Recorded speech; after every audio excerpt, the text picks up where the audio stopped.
Bonjour à toutes et à tous, je suis Delphine Catala, consultante en sommeil pour enfants et bébés. Alors aujourd'hui, je voulais vous parler de la tétine et de comment elle peut interférer dans le sommeil des enfants. Vous connaissez certainement ces réveils où votre enfant se met à pleurer en pleine nuit et vous vous accourez pour lui remettre la tétine pour qu'il puisse se rendormir tranquillement et que vous aussi vous puissiez regagner votre lit. Alors la première question ici à se poser, c'est est-ce que votre enfant est capable de prendre sa tétine par lui-même et de la remettre dans sa bouche? Si la réponse est oui, alors il est fort probable qu'il en soit aussi capable la nuit.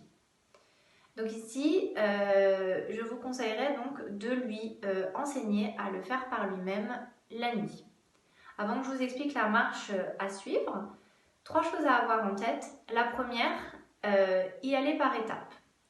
Deuxième chose, ne pas s'attendre à ce que votre enfant y arrive du jour au lendemain. Pour l'instant, c'est la seule façon qu'il connaît pour l'instant, donc il va falloir avoir un petit peu de patience.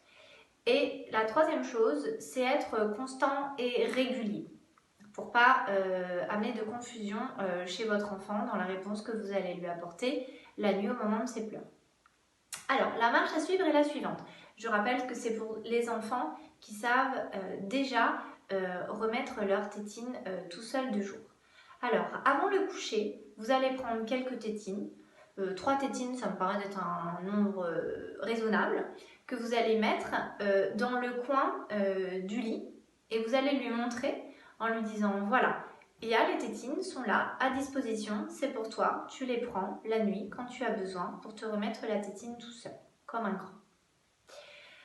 Alors, si votre enfant se met à pleurer en plein milieu de la nuit, ce que vous allez faire en première étape, c'est que vous allez prendre la tétine et que vous allez lui mettre dans la main. L'idée ici, c'est que lui puisse se mettre la tétine tout seul.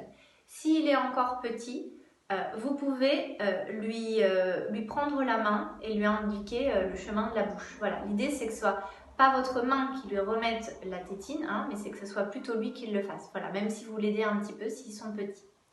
Après 2-3 jours, si vous voyez que ça se passe bien, la deuxième étape, ce ne sera pas de lui mettre la tétine dans la main, mais plutôt de lui indiquer, voilà, la tétine elle est là, prends-la.